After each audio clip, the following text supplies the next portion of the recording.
नमस्कार दोस्तों, इस वीडियो में हम क्लोराइड के बारे में समझेंगे। क्लोराइड भी हमारा एक इलेक्ट्रोलाइट है जो ECF और ICF के बीच में रेगुलेट होता है। यानी ECF और ICF हमारे सेल के दो कंपार्टमेंट है।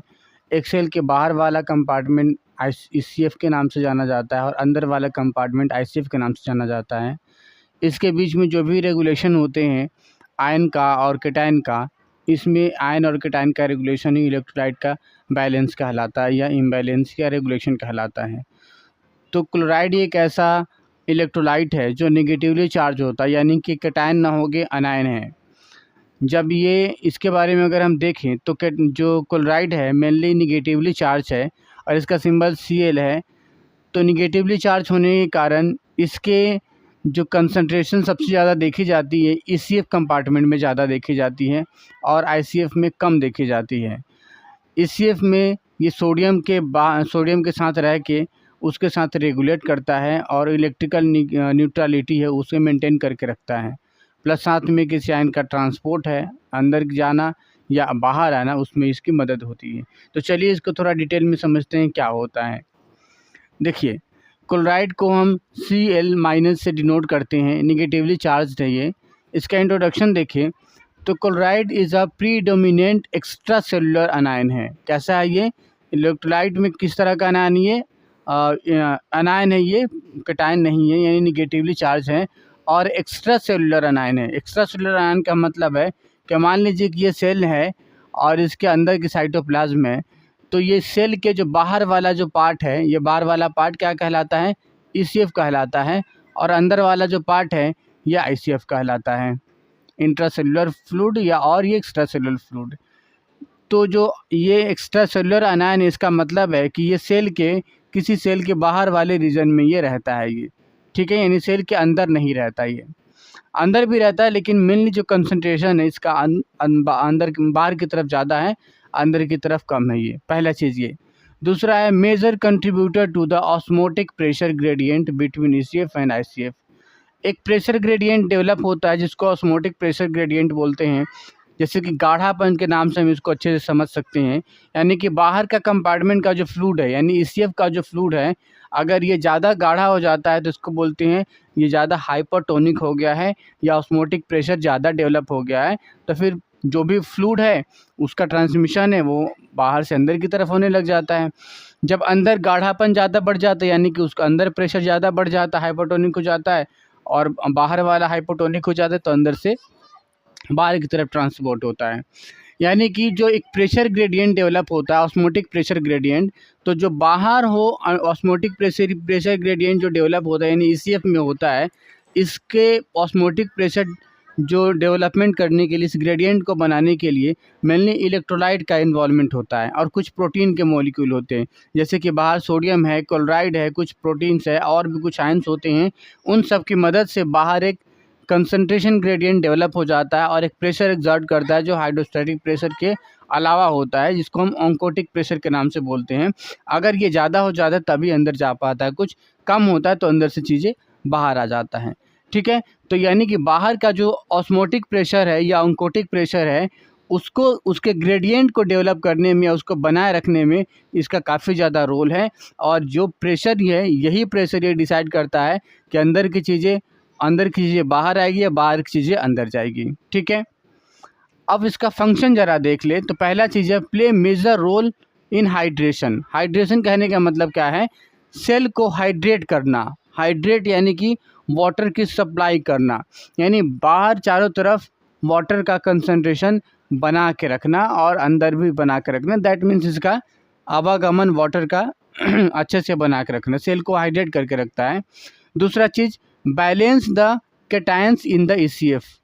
जो कैटायन है, अगर मान लीजिए बाहर अगर सोडियम की कंसंट्रेशन ज़्यादा हो जाएगा तो पूरी तरह से एक पोलराइज हो जाएगा, पोलराइजेशन स्टेट आ जाएगा। और दूसरा नुकसान क्या होगा, पहले तो पोलराइजेशन हो जाएगा तो कोई भी आयन है निगेटिवली चार्ज कोई भी आएगा उसको पकड़ लेगा, जाने ही नहीं देगा वो तो। और सेल को तो निगेटिव पॉजिटिव दोनों की ज़रूरत पड़ती है, कुछ भी अंदर नहीं जाने देगा। तो ये पोलराइज ना हो बाहर की चीज़ें, उसको रोकता है। दूसरी चीज़ कि अगर ये पॉजिटिव चार्ज ही रहेगा तो पॉजिटिव चार्ज क्या करता है, एसिडिटी बढ़ा देता है ना, यानी कि मेटाबॉलिक एसिडोसिस, जो एसिडोसिस जिसको हम बोलते हैं, बाहर एसिडोसिस डेवलप हो जाएगा। तो ये एसिडोसिस डेवलप ना हो या पोलैरिटी डेवलप ना हो, इन दोनों चीज़ को अवॉइड करने के लिए, इनहिबिट करने के लिए एक निगेटिवली चार्ज का होना बहुत ज़रूरी होता है। तो जो निगेटिवली चार्ज एक है और एक पॉजिटिवली चार्ज है, सोडियम पॉजिटिवली चार्ज है, और उसी को न्यूट्रलाइज करने के लिए, इसकी पॉजिटिविटी को न्यूट्रलाइज करने के लिए बाहर क्लोराइड होता है और वो निगेटिवली चार्ज होता है। तो ये निगेटिवली चार्ज और ये पॉजिटिवली चार्ज, इन दोनों को काउंटरएक्ट करता है, दोनों एक दूसरे को, और फाइनली कोई भी या तो एसिडोसिस या अल्कालोसिस या किसी भी तरह का पोलैरिटी डेवलप नहीं हो पाता, और इसी कारण से बाहर की चीज़ें न्यूट्रल के आसपास बनी रहती है। यानी ECF का जो अगर pH देखें तो लगभग न्यूट्रल होता है, ना ही वो एसिडिक बन पाता है ना ही बेसिक बन पाता है। और अंदर का जो है, या अंदर का जो कोई भी चीज़ ट्रांसपोर्ट होने के लिए अंदर से बाहर या बाहर से अंदर जाने के लिए इसका pH का एक होना ज़रूरी होता है, कि न्यूट्रल pH होना ज़रूरी होता है, जिसकी मदद से ये जा पाता है ये। तो pH को मेंटेन करने के लिए क्लोराइड का होना बहुत ज़रूरी होता है। केवल क्लोराइड हो तो भी नहीं हो सकता, और केवल सोडियम हो तो भी नहीं हो सकता, ये इन दोनों की ज़रूरत पड़ती है इस चीज़ के लिए। नेक्स्ट है maintain electrical neutrality of this fluid. वही मैंने बताया कि इलेक्ट्रिकल जो न्यूट्रलिटी है सोडियम और क्लोराइड का, इसको मेंटेन करता है ये। तो इसका ये है। अगला है path of secretion and absorption. अब है कि इसका सेक्रेशन कैसे होता है और इसका अब्जॉर्प्शन कैसे होता है। तो जो प्रोसेस, जो मैकेनिज्म पाथ ऑफ अब्जॉर्प्शन का और सेक्रेशन का सोडियम का था, वही मैकेनिज्म इसका भी होता है, क्योंकि सोडियम भी बाहर है, ECF के है, ECF के अंदर है, और क्लोराइड भी ECF के अंदर है। तो जो मैकेनिज्म इसका होता है वही यानी जो सोडियम का होता है वही इसका भी होता है। बस अंतर ये होता है कि सोडियम का जो मैकेनिज्म होता है कई दफ़ा एक्टिवली मोड में भी हो जाता है, एक्टिव प्रोसेस से भी हो जाता है, लेकिन इसका आमतौर पे पैसिवली होता है, लेकिन लगभग सब सेम है। ठीक है, तो थोड़ा सा इसके ऊपर नज़र डालते हैं, देखते हैं। जैसे कि हम जानते हैं कि जब भी ज़रूरत पड़ता है, यानी कि बॉडी के अंदर जब पोटेशियम का क्लोराइड का लेवल जब डाउन होता है, हाइपोक्लोरेमिया आने लग जाता है, यानी क्लोराइड का लेवल जब कम हो जाए, जब ज़्यादा हो जाए, तो उसमें कैसे रेगुलेट करता है। तो उसमें क्या करता है, आप जानते हो कि सोडियम का मैकेनिज्म फॉलो करते हैं, तो सेम यही रहेगा। यानी लीवर के अंदर से जो एक एंजाइम्स या हार्मोन समझे, वो एंजियोटेंसिनोजन है, ये रिलीज होता है, ये ब्लड प्लाज्मा में रहता ही रहता है, क्योंकि यही लीवर ही बनाता है, लीवर ही रिलीज़ करता है। तो ब्लड प्लाज्मा में इसके कुछ न कुछ कंसंट्रेशन रहती है। जैसे कमी महसूस होता है क्लोराइड की बाहर की तरफ सेल में, उसको सिग्नल मिलता है, और फाइनली फिर किडनी से एक एंजाइम जो हम जानते हैं रेनिन है, वो रिलीज होता है और एंजियोटेंसिनोजन के ऊपर काम करता है, और यह एंजियोटेंसिनोजन रेनिन की मदद से एंजियोटेंसिन 1 में कन्वर्ट हो जाता है। अब ये एंजियोटेंसिन 1 फिर फाइनली लंग्स से एक और एंजाइम निकलता है, जिसको हम एंजियोटेंसिन कन्वर्टिंग एंजाइम बोलते हैं, फिर ये कन्वर्ट करा देता है एंजियोटेंसिन 2 में। अब ये एंजियोटेंसिन 2 फिर काम करता है, हमारी किडनी के ऊपर एक ग्लैंड होता है जिसका नाम है एड्रिनल ग्लैंड। उसके 2 हिस्से होते हैं अगर बांटा जाए, एक कॉर्टेक्स और एक मेडुला। तो उसके जो कॉर्टेक्स वाले पार्ट से एक स्टेरॉइडल हार्मोन रिलीज होता है, यानी एड्रिनल कॉर्टेक्स के ऊपर एंजियोटेंसिन 2 काम करता है, मेडुला पे नहीं। तो एड्रिनल कॉर्टेक्स के ऊपर जैसे काम करता है, तो एड्रिनल कॉर्टेक्स से एक हार्मोन रिलीज होता है जिसका नाम है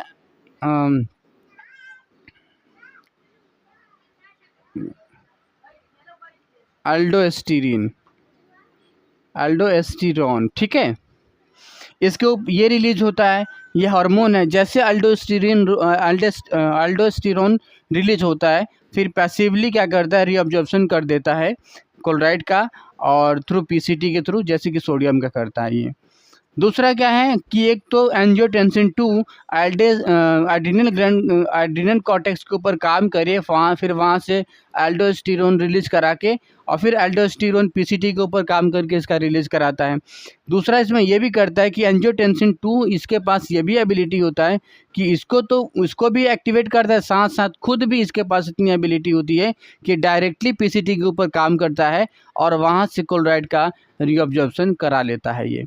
तो जैसे अगर हम इसको यहाँ समझें, ये बॉमन्स कैप्सूल का ग्लोमेरुलस है, यहाँ पे फिल्ट्रेशन हुआ, फिल्ट्रेशन होने के बाद यहाँ पे यूरिन के फॉर्म में लिक्विड निकलना शुरू हुआ। इस लिक्विड के अंदर सोडियम यानी कि इलेक्ट्रोलाइट, सोडियम, पोटेशियम और क्लोराइड सब कुछ मिला हुआ है। बहुत सारे आयंस इसके अंदर चल रहे हैं। ये रहा इसका पीसीटी वाला पार्ट। पीसीटी वाले पार्ट में अगर क्लोराइड की कमी हो रही है तो क्लोराइड की कमी यहाँ के जो आसपास के जो सेल्स होते हैं और उसके इंटरस्पेशियल स्पेस होते हैं, क्योंकि बाहर इसको जाना है, या यहाँ पे चले जाते हैं और यहाँ से फिर ब्लड की कोई सी कैपिलरी सप्लाई होती है और फिर यहाँ से कैपिलरीज में चले जाते हैं, कैपिलरीज से मेन ब्लड वेसल्स में चले जाते हैं और फाइनली ये ब्लड प्लाज्मा में उसकी जो पूर्ति होती है, कंसंट्रेशन जो कम हो रहा है वो पूरा हो जाता है। यानी कि पीसीटी वाले पार्ट से इसका रीअब्जॉर्प्शन हो जाता है और इस तरह से जो बचा हुआ पार्ट है लिक्विड वाला और चीज़ें जो पोटेशियम वगैरह वो यहाँ से आके अपना बाहर रिलीज हो जाता है। ठीक है, जो वो चीज़ें यहाँ पे होता है वो इसमें इस नेफ्रॉन के वाले इस पार्ट में होता है। तो क्लोराइड में बस इतना ही है कि क्लोराइड है क्या, ये काम क्या करता है, किस रीजन में होता है, क्या क्या चीज़ मेंटेन करता है और इसका सेक्रेशन या इसका रेगुलेशन किस तरीके से होता है। अगले वीडियो हम देखेंगे कि हाइपोक्लोरेमिया क्या है और उसके क्या क्या कॉज होते हैं और उसका क्या क्या इफेक्ट है। उन सब चीज़ों को समझेंगे। तब तक के लिए शुक्रिया।